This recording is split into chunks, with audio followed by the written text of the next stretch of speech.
시간 주시는 말씀의 제목은 기쁨을 충만하게입니다. 여쭤봅니다. 기쁨이 충만하십니까? 기쁨이 충만하십니까? 충만함 위에 충만함이 더하여지는 은혜가 있기를 예수 이름으로 축원합니다. 말씀이 함축하고 있는 의미를 먼저 설명을 드리려고 합니다. 기쁨을 충만하게라는 이 제목은 이런 의미를 함축하고 있습니다. 사랑하는 여러분, 무엇으로 충만하십니까? 예수로 충만하기를 원합니다. 왜 예수로 충만해야 합니까? 예수로 충만하면 날마다의 삶이 승리하는 삶이 됩니다. 이기는 삶을 살아갑니다. 그러므로 예수로 충만해서 날마다 승리하여 기쁨이 있는 삶을 살아가기를 원합니다. 제목이 가지고 있는 함축적 의미입니다. 왜 예수로 충만해야 합니까? 예수로 충만하면 고난이 와도 이기고, 환난이 와도 이기고, 역경이 와도 이기고, 실패해도 다시 일어나고, 넘어져도 다시 일어나고, 찾아오는 실패감, 우울감, 불안함, 두려움, 할 수 없다라는 자꾸만 마귀가 주는 생각, 이것들을 이길 수가 있습니다. 그러므로 패하고 넘어지고 실패하는 삶이 아니라 예수로 충만하면 우리의 삶은 승리하는 삶이 되는 겁니다. 그러므로 예수로 충만하기를 원합니다. 할렐루야! 이것이 오늘 본문 제목이 함축하고 있는 의미입니다. 여러분, 좌우에 우리 이렇게 한번 인사합니다. 기쁨으로 충만합시다. 이렇게 인사합니다. 예수로 충만합시다. 할렐루야! 하나님 이런 은혜 주시기를 원합니다. 빌립보서는 옥중서신입니다. 바울사도는 1차, 2차, 3차, 4차 전도여행을 하는 중에 감옥에 갇힐 때가 빈번했습니다. 그 감옥에서 쓰는 편지가 옥중서신인데요, 4권의 옥중서신을 남깁니다. 에베소서, 빌립보서, 골로새서, 빌레몬서입니다. 이 4편의 옥중서신 중에 가장 늦게 기록되어진 말씀이 빌립보서입니다. 이 빌립보서는 빌립보 교회 성도들에게 바울사도가 감옥에서 쓰고 있는 편지입니다. 오늘 본문의 말씀의 배경이 되고 있는 이 빌립보라고 하는 도시는 이 마케도니아의 수도입니다.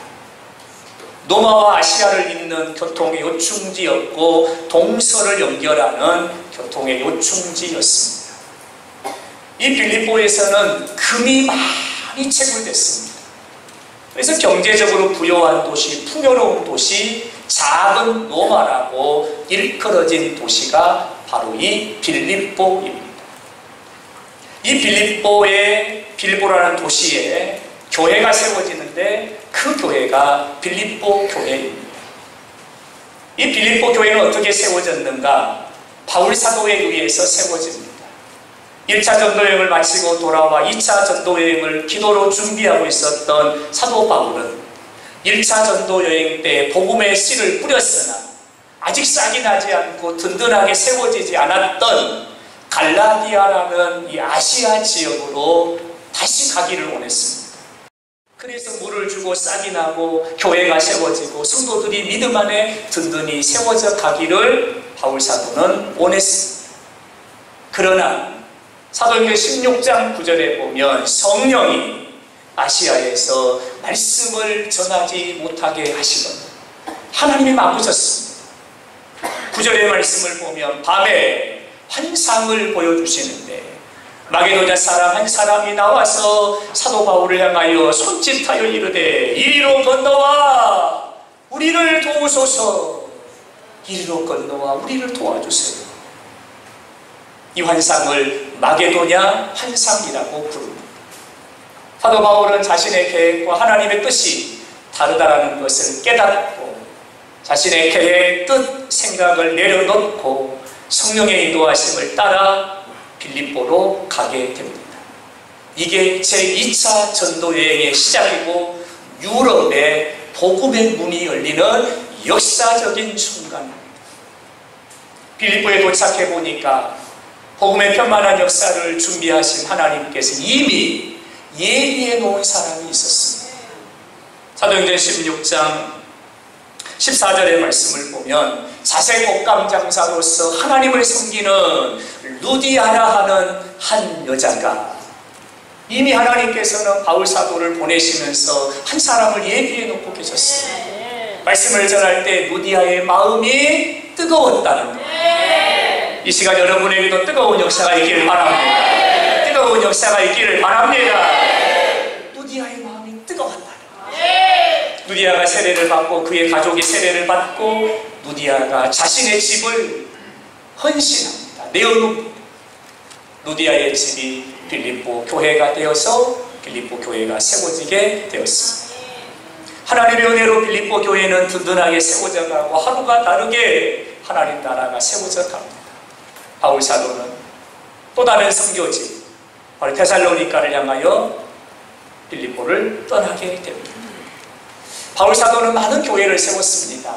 그러나 그 많은 교회 중에 이 빌립보 교회하고는 영적 연대가 있었어요. 어떤 말씀이냐면 바울이 떠난 이후에도 바울 사도의 선교 사역을 위하여 빌립보 교회 성도들이 아끼고 모으고 모아가지고 선교비를 계속해서 바울에게 보내줍니다. 그래서 바울 사도를 위해서 기도하고 사역을 위해서 기도하고 몸은 떨어져 있으나 같은 꿈을 꾸면서 이 빌립보 교회는 함께 동역하는 교회였다는 거죠.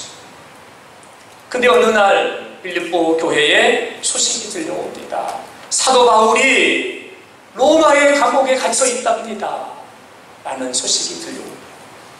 성도들은 에바브로디도를 바울에게 보내면서 우리가 모아둔 성경금이 여기에 있으니 가지고 가라.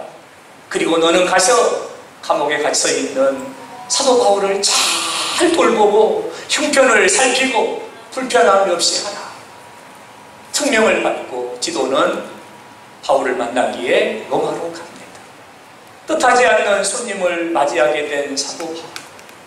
감옥에 홀로 앉아 애로이 앉아 고독하게 앉아 있을 때에 빌립보 교회의 사랑의 보따리가 찾아오고 사랑의 선물이 찾아오고 빌립보 교회 성도들의 아낌없는 헌신의 사랑이 전달이 됩니다. 바울 사도는 감격하고 감사하고 감동하고 그가 빌립보 교회 성도들을 향하여 자신의 마음을 담은 편지를 쓰기를 시작합니다. 그 편지가 빌립보서입니다. 빌립보서는 4장 104절의 짤막한 말씀입니다. 이 빌립보서 안에는 빌립보 교회를 향한 바울 사도의 소원하는 마음이 가득 담겨져 있습니다. 빌립보 교회를 생각하고 빌립보 교회 성도들을 생각하고 빌립보 교회를 향한 바울 사도의 소원과 마음이 녹아져 있는 이것이 빌립보서입니다. 사랑하는 여러분, 이 바울 사도가 빌립보 교회를 향해서 품었던 소원과 이 마음이 오늘 하나님께서 영산부 교회를 향하신 하나님 아버지의 마음이라. 우리를 향한, 우리 가정을 향한, 나의 삶을 향한 하나님 아버지의 마음이라. 그래서 오늘 이 말씀을 통해 여러분과 함께 은혜를 나누면서 우리 안에 예수의 기쁨이 충만하고 구원의 기쁨이 충만하고 천국의 기쁨이 충만하고 날마다의 삶이 어디에 있든지 무슨 일을 하든지 행복을 맛보고 나누며 살아가는 복된 삶이 되기를 예수 이름으로 축원합니다. 할렐루야. 질문입니다. 어떤 소원을 가지고 계십니까? 소원이라는 이 단어는 바라고 원하는 것입니다.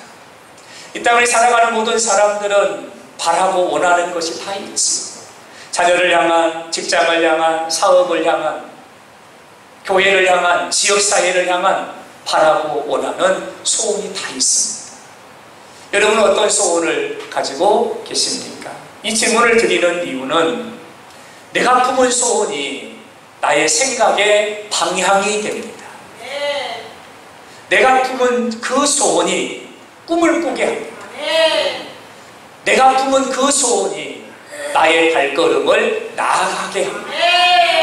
내가 품은 그 소원이 나의 삶의 흔적이 되고 열매가 되고 나의 인생이 되는 겁니다. 그래서 여러분에게 여쭙니다. 어떤 소원을 가지고 계십니까? 어떤 소원을 가지고 계십니까? 여러분이 품은 소원대로 되어지기 때문에 우리 하나님은 소원을 만족해 하신 하나님이십니다. 할렐루야. 바울 사도는 이 빌립보서를 통해서 그가 마음에 품었던 소원을 빌립보 교회 성도들에게 전하고 있습니다. 바울 사도의 소원을 나타내주는 한 단어가 있으니 그 단어는 바로 기쁨이라는 단어입니다. 이 기쁨이라는 단어는 4장 104절 말씀 안에 13번이나 쓰이고 있는 단어입니다.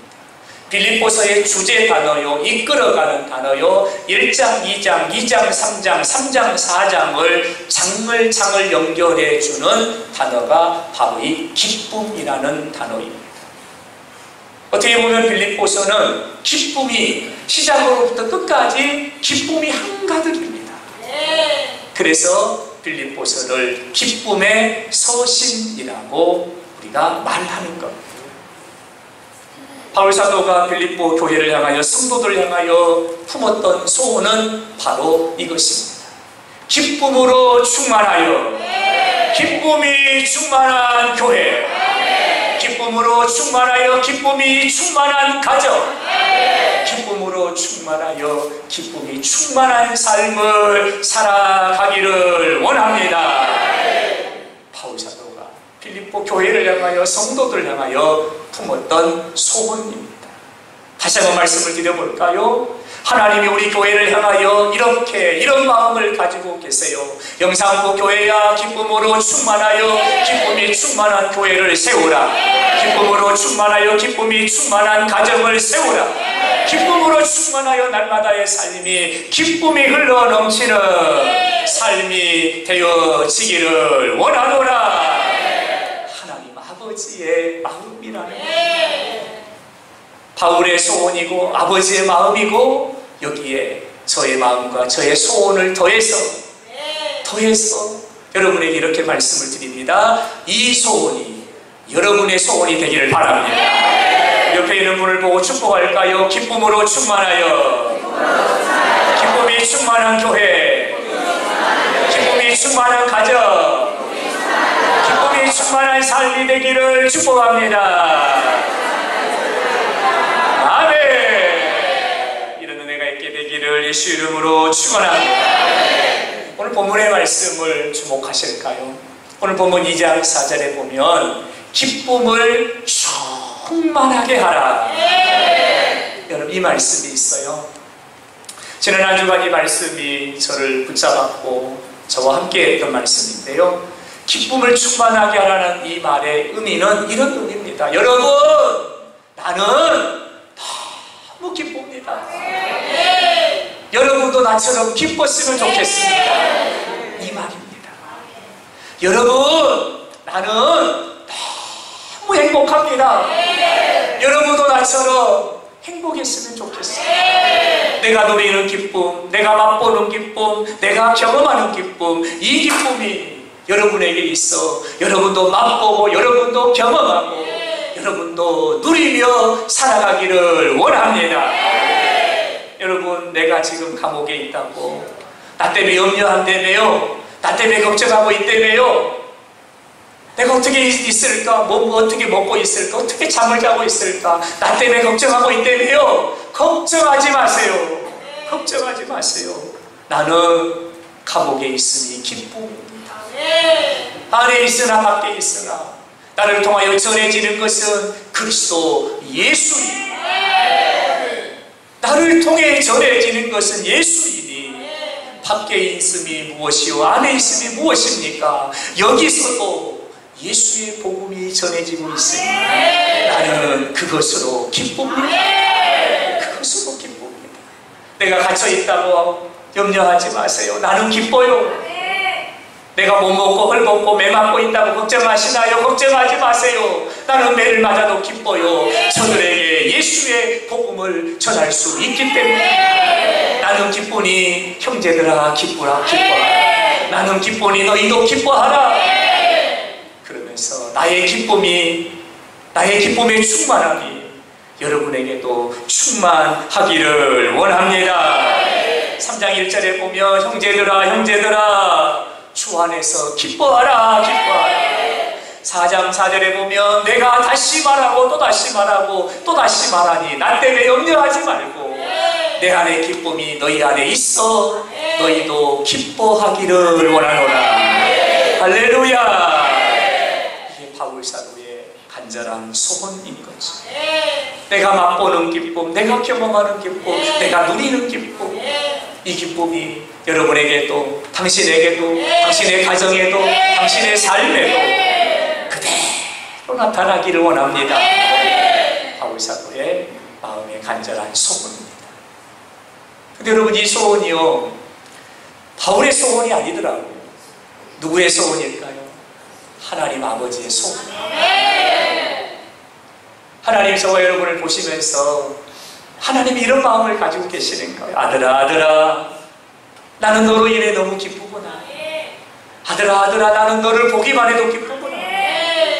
너도 나처럼 나를 생각하면서 기뻐했으면 좋겠다. 삶이 고달프고 지치고 무더운 날씨에 버겁고 힘들게 하루하루를 살아가지만 내가 너를 보며 기뻐하는 것처럼 너도 나를 생각하며 기뻐하는 내가 예수 안에서 너에게 영원한 기쁨을 준 것처럼 너도 많은 사람들에게 이 예수의 기쁨을 나누어주며 살아가기를 원하노라. 하나님 아버지의 마음이다. 우리를 향한 하나님 아버지의 뜻이 있지요. 데살로니가 전서 5장 16절에 보면 항상 기뻐하라. 이는 그리스도 예수 안에서 너희를 향한 아버지의 뜻이니라. 항상 기뻐, 어디서나 기뻐, 어떤 상황에서든지 기뻐하라는 것. 여러분에게 하늘의 기쁨이 있기를 축원합니다. 예수의 기쁨이 있기를 축원합니다. 할렐루야. 하나님은요 저와 여러분이 염려하고 걱정하고 근심하고 불안해하고 실패하고 넘어지고 우리의 삶이 터널에 갇혀있고 우리의 삶이 어둠이 덮여져 있고 우리의 삶에 원망이 불평이 있는 이런 삶을 하나님 원하지 않으십니다. 하나님 원하시는 삶은 아침에도 감사, 저녁에도 감사, 한낮에도 감사. 하나님 때문에 기뻐, 예수 때문에 기뻐, 교회 때문에 기뻐, 생명 때문에 기뻐. 언제나 어디서나 어떤 일을 하든지 무슨 일을 하든지 장소 불문, 거리 불문, 상황 불문, 환경 불문 기뻐하는 삶을 살아가기를 하나님이 원하신다는 겁니다. 우리 사랑하는 가족들에게 이런 은혜가 쓰나미와 같이 임하기를 축원합니다. 이런 은혜가 임하시기를 축원합니다. 할렐루야. 좌우에 인사 한번 할까요? 기쁨으로 충만합시다. 기쁨으로 충만합시다. 웃지 않고 인사하는 분들은 반칙하는 거예요. 축복하면서 웃고 하셔야죠. 옆에 분을 축복할까요? 기쁨으로 이렇게 합니다. 기쁨으로 충만합시다. 아멘. 기쁨으로 충만합시다. 여러분과 함께 이 시간에 한 가지를 주목하려고 합니다. 그건 바울 사도의 이 기쁨의 근거가 어디에 있는가입니다. 근거라는 말을 여러분은 잘 아시죠? 어떤 일의 바탕, 어떤 일의 시작, 이 말이 바로 근거입니다. 이 땅의 모든 일은 근거가 있어요. 시작이 있고 바탕이 있어요. 바탕이 있어요. 그러면 바울 사도가 이렇게 기뻐하는 그 근거, 바탕, 시작이 어디일까라고 하는 거죠. 기쁨이라는 이 단어를 묵상을 해보면 국어사전에서는 기쁨을 이렇게 말합니다. 만족함을 느낄 때 맛보는 감정이라고 말해요. 만족함이 찾아왔을 때에 느껴지는 감정이 기쁨이라는 거예요. 이 시간 여러분이 이 예배가 만족하면 여러분은 기쁜 거예요. 이 예배가 만족하지 않아요. 그럼 안 기뻐. 덜 기뻐. 이렇게 되는 거예요. 그리고 여러분 얼굴 표정을 보면 다 보여요. 얼굴 표정을 잘 하셔야 돼요. 잘 하셔야 돼요. 만족함이 내게 찾아왔을 때 누리는 감정이 바로 기쁨이라는 거예요. 근데 문제가 하나가 있네요.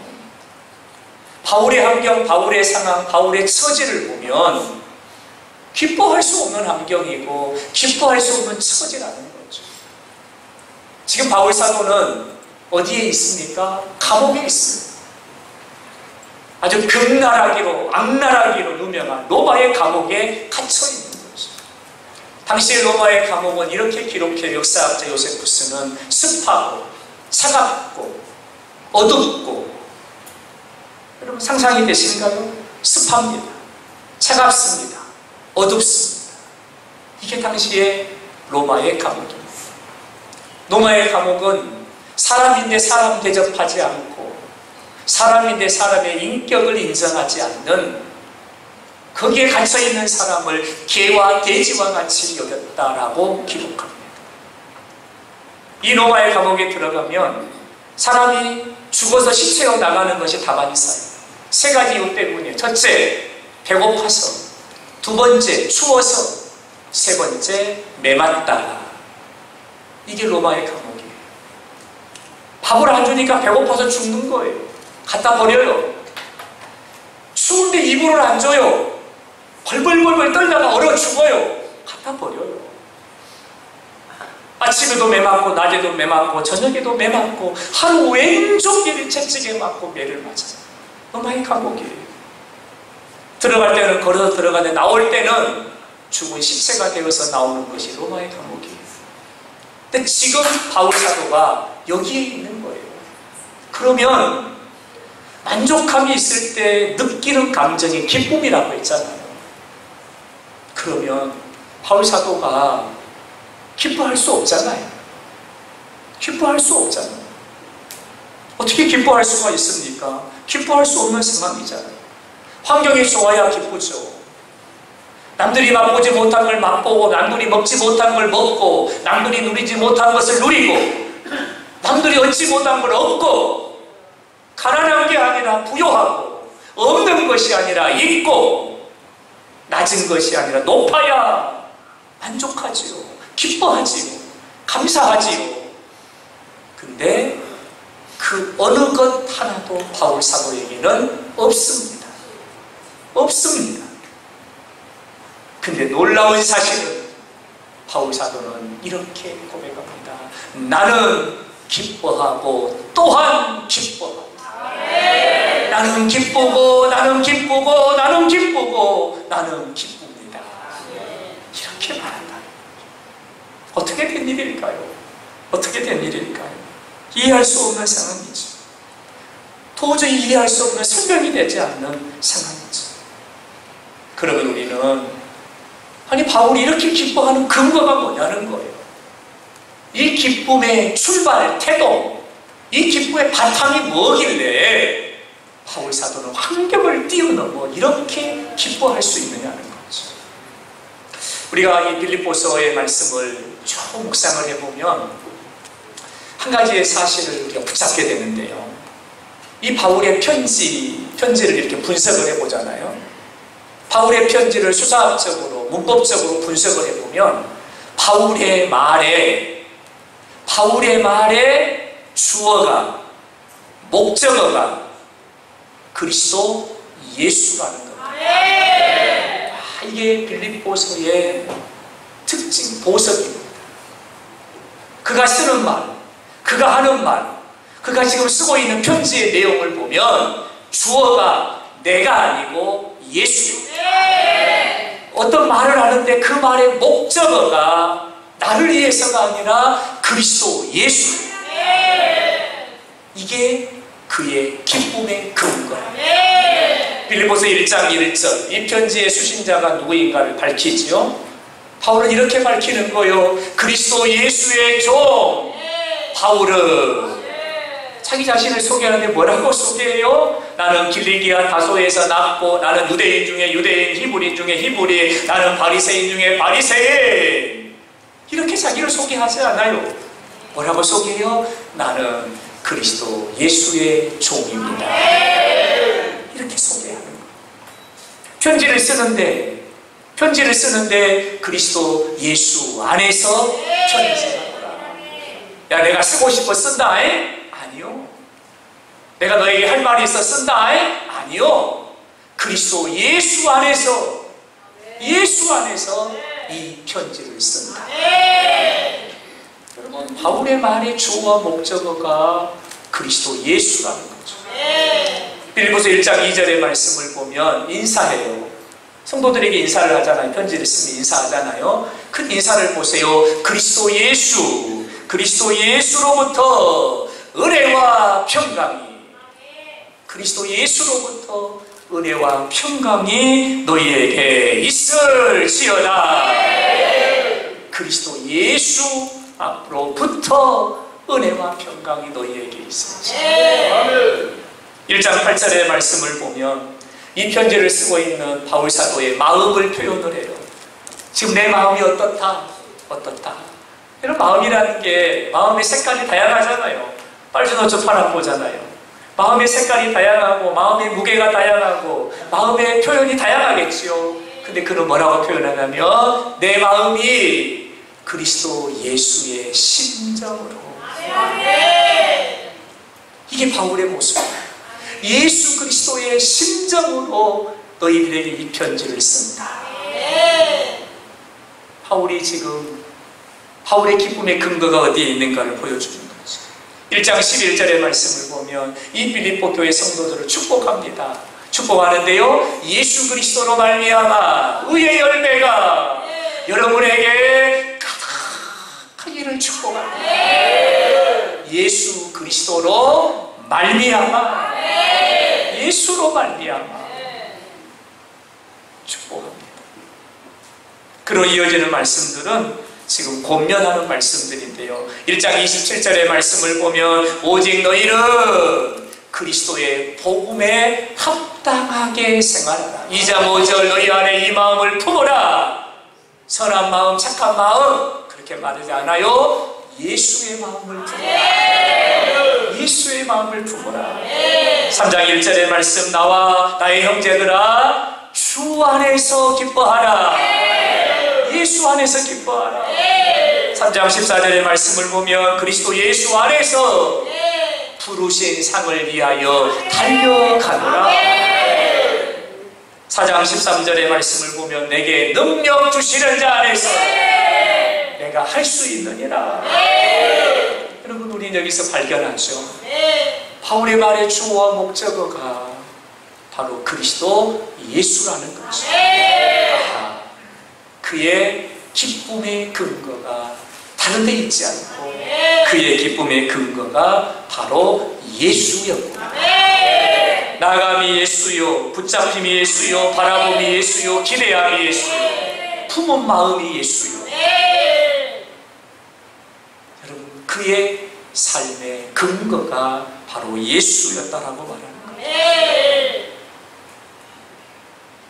우리는 여기서 한 가지 중요한 사실을 깨닫게 되는데요. 예수로 충만하니까 기쁨이 충만합니다. 아하, 믿음의 법칙이에요. 아하, 신앙의 법칙이에요. 삶의 법칙이에요. 예수로 충만하니 기쁨으로 충만합니다. 아하, 예수로 충만하면 기쁨으로 충만합니다. 그래서 놀라운 사실을 깨닫게 됩니다. 사도 바울은 어떻게 그 상황 속 감사하고 기뻐할 수 있었을까요? 이유는 딱 하나밖에 없더라. 그의 삶의 근거, 그의 삶의 바탕, 그의 삶의 시작, 그가 바라봄, 그가 기대함, 그가 소원하는 것, 그것이 예수 안에 있었다. 예수 안에 있었다. 그는 이렇게 고백하죠. 살든지 죽든지 내 몸에서 그리스도가 존귀하게 하려 함이라. 이는 그의 삶의 이유가 목적이 바로 예수였다는 것을 우리에게 보여주고 있는 것이죠. 여러분의 삶이 기쁨으로 충만하기를 원하신다면 그 기쁨의 근거를 어디에 두어야 되냐면 돈에 두면 기쁨이 충만하지 않아요. 세상의 어떤 재물, 명예 거기에 두면 절대 기쁨이 충만하지 않아요. 여러분이 기쁨의 충만함의 근거를 사람에게 두면 결코 여러분은 기쁨의 충만함을 누릴 수 없습니다. 여러분, 그것이 우리의 삶의 근거가 돼서는 안 된다는 거죠. 물론 사람도 우리를 기쁘게 하죠. 행복하게 합니다. 그러잖아요. 우리 장로님 봐보세요. 손자 사진 휴대폰에 딱 띄워놓고 휴대폰 열 때마다 활짝 웃고 계셔요. 왜요? 보기만 해도 기쁘거든요. 그렇죠? 사람도 기쁨의 대상이 될 수 있는 거죠. 여러분, 그러나 여러분, 그 기쁨은 고난을 만났을 때 그 고난을 이기지 못합니다. 역경을 만났을 때 이기지 못합니다. 어떤 감정적인 스파크가 왔을 때 그 감정을 이겨내지 못합니다. 환경적인 상황이 돌발했을 때 그 환경적인 상황을 뚫고 나가지 못합니다. 명예, 부요함, 세상의 사람들이 말하는 권력, 여러분, 그것도 우리에게 기쁨을 주지요. 남들이 올라가지 못하는 자리에 올라가면 얼마나 기쁩니까? 좋잖아요. 근데 일장춘몽이고 화무 10일홍림, 하룻밤에 꾸는, 봄날에 꾸는 꿈에 불과한 거죠. 아멘. 여러분, 그것들을 우리의 삶의 근거로 둬서는 안 되는 거죠. 오늘 바울 사도는 우리에게 이렇게 말합니다. 예수 충만, 기쁨 충만입니다. 예수 충만, 기쁨 충만입니다. 기쁨 충만, 예수 충만입니다. 할렐루야. 오늘 말씀의 결론이 바로 이거. 사랑하는 여러분, 예수로 충만하면 기쁨으로 충만합니다. 기쁨으로 충만하면 예수로 충만합니다. 우리 옆에 분하고 얘기해 주세요. 이번에 옆에 분 눈을 한번 보세요. 눈을 한번 보면서 옆에 분을 축복합니다. 예수 충만, 기쁨 충만. 다시 한번 기쁨 충만, 예수 충만. 아멘. 근거가 예수였다는 거예요. 그래서 답이 여기에 있었어요. 오직 예수가 답입니다. 말씀의 결론입니다. 와, 나 목사님 그렇게 설교를 짧게 하다냐. 놀라운 일입니다. 49분의 결론에 들어갔다는 얘기는 7년 전에 있었고요. 7년 전에 있었고 두 번째 있는 일입니다. 40분 때 결론에 들어갔다는 것은. 그러나 끝나는 시간 같을 겁니다. 말씀의 결론을 맺어요. 여러분, 무엇을 기대하고 무엇으로 충만하신가요? 정말 여쭤보고 싶어요. 무엇으로 충만하세요? 충만이라는 단어를 여러분 아시죠? 내 안에 가득하여 흘러넘치는 상태, 충만이에요. 무엇으로 충만하세요? 혹시 여러분 안에 상처가 충만합니까? 그럼 여러분의 삶은 피폐합니다. 여러분 안에 염려가 충만합니까? 그럼 여러분의 삶은 어둡습니다. 여러분 안에 걱정이 충만입니까? 그럼 여러분의 삶은 비상하지 못합니다. 무엇으로 충만하십니까? 오늘 사도 바울은 우리에게 이렇게 말합니다. 예수로 충만합시다. 예수로 충만합시다. 예수로 충만합시다. 예수로 충만하면 이깁니다. 고난도 역경도 환난도 이깁니다. 예수로 충만하면 세상 사람들이 맛보지 못하는, 밖에 있으나 안에 있으나 감옥에 있으나 어디에 있든지 예수로 충만하면 여기가 바로 천국입니다. 사랑하는 여러분, 우리 예수로 충만하길 바랍니다. 말하는 거, 생각하는 거, 꿈꾸는 거, 기대하는 거, 소원하는 거 예수로 충만해서 이번 한 주간 기쁨으로 충만한, 기쁨을 나누는, 행복을 맛보는 그런 삶이 되기를 예수님의 이름으로 축원합니다. 마지막 인사하고 말씀을 마치지요. 기쁨으로 충만합시다. 예수로 충만합시다.